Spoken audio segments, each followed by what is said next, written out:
Hi friends, നമ്മൾ ഒരു heavy ആയിട്ട് നല്ലൊരു ലഞ്ച് കഴിച്ചു. നല്ല കരിമീൻ പൊള്ളിച്ചതും ചോറ് ചപ്പാത്തിയൊക്കെ ആയിട്ട് ഒരു വലിയ ഹെവി ആയിരുന്നു. നല്ലോണം കഴിച്ചു, ഒരുപാട് കഴിച്ചു. ഞാൻ അഫ്സി ഉണ്ടായിരുന്നു. കംപ്ലീറ്റ് എന്താ പറയുക, ഒരു വയറൊക്കെ കംപ്ലീറ്റ് നിറഞ്ഞു. അപ്പോൾ ഇപ്പോൾ ഒരു ചെറിയൊരു റെസ്റ്റിലാണ് ഞങ്ങളുള്ളത്. അപ്പോൾ ഈ റെസ്റ്റ് കഴിഞ്ഞിട്ട് നമുക്ക് ഇവിടെ കുറച്ചും കൂടെ കാഴ്ചകൾ നമുക്ക് കാണാനുണ്ട്. ആ കാഴ്ചകളിലേക്ക് പോകാം. ഇപ്പോൾ ഒരു 5 മിനിറ്റ് നമുക്ക് പതിയെ ഈ സ്വിമ്മിംഗ് പൂളിൻ്റെ അടുത്ത് നമുക്ക് ചെറുതായിട്ടുള്ള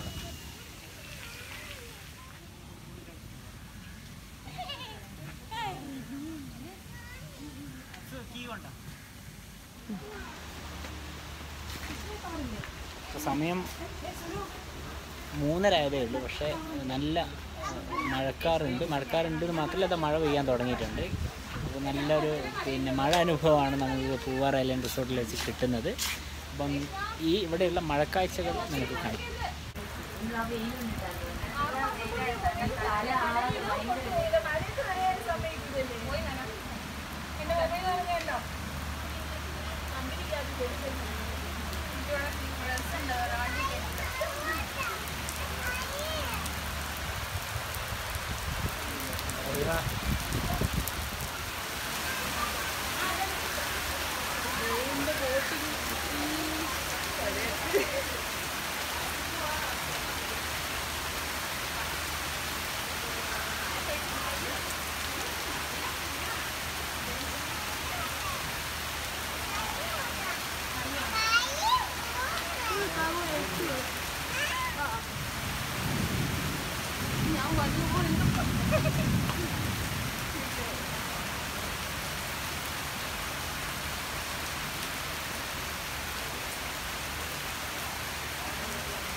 ഇവള് പിന്നെ വീട്ടിൽ നിന്ന് റൂമിൽ പിടിവാശിയൊന്നുമില്ലല്ലോ, അങ്ങനെ കളിച്ചു നടന്നു. ഞാൻ നേരത്തെ പറഞ്ഞല്ലോ, ഇവിടെ തൊട്ടടുത്താണ് ബീച്ച് വരുന്നത്. അപ്പോൾ നമ്മുടെ റിസോർട്ടിൽ നിന്ന് ബീച്ചിലേക്ക് ഇവർ തന്നെ ബോട്ട് അറേഞ്ച് ചെയ്ത് തരും. പക്ഷെ അവർ പ്രത്യേകം എഴുതി വാങ്ങിക്കുന്നുണ്ട്, നമ്മൾ റെസ്പോൺസിബിൾ അല്ല, അവർക്ക് എന്തെങ്കിലും പറ്റിയാലെന്നുള്ളത് പ്രത്യേകം നമ്മളോട് സൈൻ ചെയ്ത് വാങ്ങിക്കുന്നുണ്ട്. കാരണം ഈ ഭാഗത്ത് പൂവാർ ഭാഗത്തൊക്കെ സീ കുറച്ചും കൂടെ പ്രക്ഷുബ്ധമാണ്. അതുകൊണ്ടൊക്കെ ആയിരിക്കും അവരുടെ ഒരു സേഫ്റ്റിക്ക് വേണ്ടിയിട്ടായിരിക്കും അവർ എഴുതി വാങ്ങിക്കുന്നത്. നമ്മൾ ബീച്ചിലേക്ക് പോകാൻ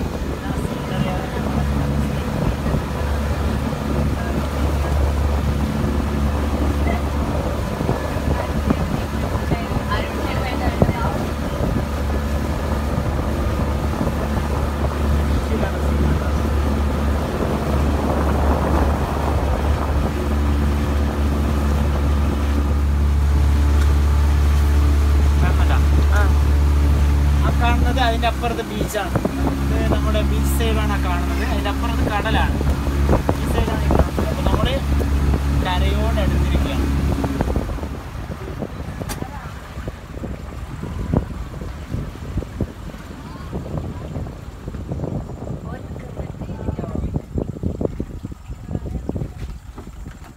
അതിൻ്റെ ഷൂസും കാര്യങ്ങളൊക്കെ നമ്മളിറക്കിയിട്ട് ബോട്ട് തിരിച്ചങ്ങോട്ടേക്ക് തന്നെ പോവുകയാണ് ഫ്രണ്ട്സ്. അപ്പോൾ നമ്മളെ പൂവാർ ഐലൻഡ് റിസോർട്ടിൻ്റെ തൊട്ടടുത്തുള്ള പൂവാർ ബീച്ചിലാണുള്ളത്. നമ്മൾ ആ ബാക്ക്ഗ്രൗണ്ടിൽ കാണുന്നതാണ് Poovar island resort.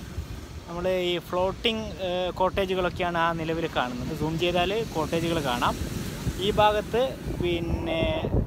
Resort നെയ്യാറാണ്. Neyyar കഴിഞ്ഞ് നേരെ ബീച്ചാണ്. ഇത്രയും അടുത്ത് നിൽക്കുന്ന ഒരു വളരെ മനോഹരമായിട്ടുള്ള ഒരു കോട്ടേജ് സമുച്ചയമാണ് പൂവാർ ഐലൻഡ് റിസോർട്ട്. അവിടെയായിരുന്നു നമ്മുടെ ഇന്നത്തെ സ്റ്റേ. അപ്പോൾ ഞങ്ങളിപ്പോൾ അവിടുന്ന് അവരുടെ തന്നെ ബോട്ടുണ്ട് ഇങ്ങോട്ടേക്ക് കടത്തി വിടാൻ വേണ്ടി. അതിൽ തന്നെ നമ്മൾ കുറച്ച് മുമ്പ് ഇങ്ങോട്ട് വന്നതാണ്. ഈ ബീച്ച് നമുക്ക് ഇറങ്ങി ഇതാക്കാൻ പറ്റില്ല, കാരണം കുറച്ച് പ്രക്ഷുബ്ധമാണ്. നല്ല ആഴത്തിലുള്ള സ്ഥലമാണ് ഈ ബീച്ച്. അതുകൊണ്ട് നമുക്ക് ജസ്റ്റ് അവിടെ ഒരു ബീച്ചിൻ്റെ ഒരു ആംബിയൻസ് കിട്ടാൻ വേണ്ടി മാത്രമായിട്ട് നമ്മളിങ്ങോട്ട് പോകുന്നതാണ്. ബീച്ച് നമ്മൾ കുറച്ച് മുമ്പ് നമ്മൾ ഓക്കി ഇവിടെ ഒരു എപ്പിസോഡ് ചെയ്തിരുന്നു. അത് ഇതിൻ്റെ തൊട്ടടുത്താണ്. ഓക്കെ,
അപ്പോൾ ഇന്നത്തെ ഗസാലി ട്രിപ്സ് ഇവിടെ അവസാനിക്കുകയാണ്.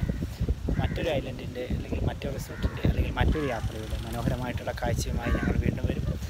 അതുവരെ ഞങ്ങൾ തൽക്കാലം ഇവിടെ വിട പറയുകയാണ്. ഈ ചാനൽ നിങ്ങൾ ഇതുവരെ സബ്സ്ക്രൈബ് ചെയ്തില്ലെങ്കിൽ ദയവായി സബ്സ്ക്രൈബ് ചെയ്യുക. ഈ വീഡിയോ ഇഷ്ടപ്പെട്ടാൽ